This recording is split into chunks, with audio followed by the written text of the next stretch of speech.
She's also a player that shot 45% from deep on north of 5 attempts a game.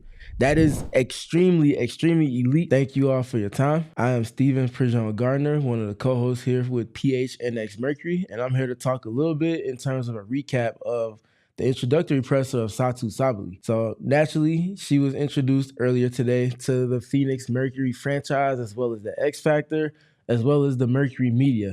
And we had opportunities to ask questions not only to her, but also to Phoenix Mercury GM, Nick Urin. And I think they both had a ton of insight to provide in terms of where they are in their process, where they desire to be, and what the vision is, both for Satou individually, as well as Nick, who is essentially the decision maker in pushing things across the finish line regarding transactions, whether it be free agents or trades like we saw with Alyssa Thomas being acquired by the team a little over a week ago. So biggest takeaways for me, first and foremost, the asset and the true dictation piece that having your facilities established for anybody that you're trying to court, whether it be a free agent or a restricted free agent rather, that's a negotiation piece that trumps quite literally anything else that a team might be able to provide. And players just want to feel, but also see a proof of concept in terms of how a franchise and how a city is investing in their athletes, and especially specifically the women's athletes.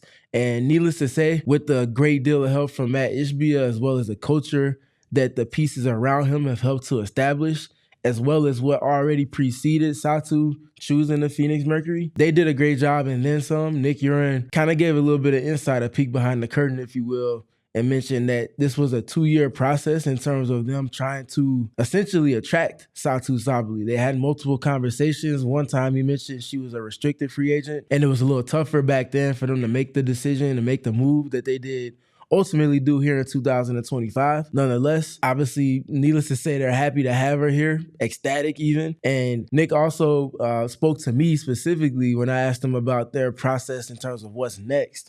He mentioned that they still have a lot of work to do. They're very much looking to value depth and not just be reliant on the top end talents of the roster that they've compiled, naturally being Kalia Copper, Satou Sabally, and Alyssa Thomas. They're looking to improve on the margins. And he said they have the work cut out for them, but he said they are steadfast in their approach and they believe in what the vision of their roster is. Now just have to execute. And now as we transition to the Satou Sabally part of things, Satou said a lot that aligned with everything that Nick Urin mentioned in his time when he was speaking with media, but also with things that Nate Tibbetts, the head coach of the Phoenix Mercury, mentioned multiple times over the course of last season. Maybe the operative words being defense and a lot of things aligning with that end of the court, versatility, switchability, and just ability to function as a connection on the defensive end of the floor. Satou brings a whole lot of that. And that's something that she brings also with size in addition to her athleticism. And those are things, in addition to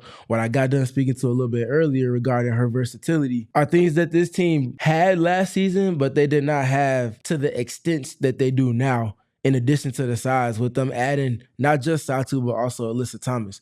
And Satou spoke with me personally about just what her switchability, her versatility brings to the team. And she made sure to note that she's aware of those dynamics that she brings. And she's also very much looking forward to showing just how well she can do that with the Phoenix Mercury because of the pieces they have around her, to where she can play more of a role that she prefers at times, but also can double as someone that's willing and capable of doing things just across the board. Like, there's no box. That's pretty much what she was steadfast in mentioning.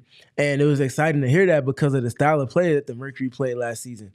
And my question, which I just got done speaking to you about her answer to me, I prefaced with the fact that the Mercury were one of the highest switch rate teams in the WNBA last season, and how her being a piece that did that already independent of the Mercury, just kind of trying to get a gauge of her vision of what that would add to what they already have established and desired and processed.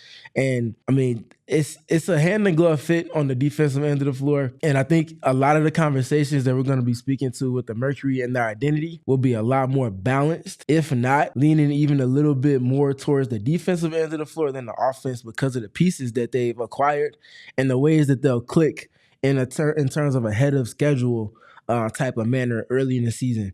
And maybe even where they pushed most of their chips in terms of an identity as well. But speaking to the offensive end of the floor with Satou, she's a player that averaged 4 assists last season, She's also a player that shot 45% from deep on north of 5 attempts a game. That is extremely, extremely elite. And for anybody that watched the Mercury last season, especially listening to Nate Tibbetts speak to the ways he desired for his team to play, I would say that they were very much heavily leaning into the let that thing fly in terms of getting up the three-point attempt volume as much as they possibly could, but not in a reckless manner. Doing so in a process that creates positive, clean, high shot quality looks for the team. And Satou is a player that can not just make in terms of finishing in those scenarios from deep, she's also a player that can create those opportunities in a way in which they didn't have to the skill set that she has on the offensive end of the floor. She can do so in multiple contexts, in pick and roll, as a short roller, as a deep roller, as a post-up player, in isolation, in transition. She can do so, like I mentioned, as a screener to then play into the short roll off of the attention that other players get. The possibilities are endless. And the fact that she can be a play starter, she can keep an advantage for them, and she can also finish in terms of executing after something's been set up potentially for her because of the way that defenses will have to react to the Mercury. It's an embarrassment of riches in many respects. And I think that her being able to just simply be herself and do so in a context regarding the team that's ultimately going to be around her, that she can be complimentary to, that she can dictate with, and that she can also just genuinely accentuate from. It's going to be a weapon for this Mercury team to connect things in a way that they just didn't have last season. And again, for her to come at the size at which she presents and the abilities that she has in terms of other skills regarding what she can bring to this Mercury team, things that I'm thinking of, her ability to not just catch and shoot threes, but her ability to also shoot three-pointers off the dribble, and the comfortability and confidence that she showed to have last season, I think will all be pieces that help to just comprehensively shift the context for the Mercury. As I started with on the defensive end of the floor, and also how those things will bleed into their offense in a positive way. And it's truly a lot of abundance for this team coming into the 2025 season. Like I mentioned with Nick Urin and what he said, they still have work to do in terms of filling out the roster. They still have work to do in terms of finding the complementary pieces on the margins that will help to bridge that gap so that they don't have to be so overly reliant on their top-end pieces. But needless to say, they've hit 2 home runs in adding both Satou Sabally via trade and Alyssa Thomas via trade as well. And they're in a great space right now. I also want to make sure we don't undermine the signing of Sammy Wickham, 2-time WNBA champion, one of the better three-point shooters, especially in terms of movement and the IQ and the connective manner that she'll bring to this group. It's going to be a lot of fun to watch this Mercury team this upcoming summer. So lock in with us over here at PHNX Sports. You can follow us on Twitter at PHNX_Mercury. You can follow me on Twitter at StephenPG3. You can also follow me here on YouTube at StephenPG3, where I post a lot of Mercury conversations with coaches as well as players, and I also do a ton of different film sessions to dive into the details on things.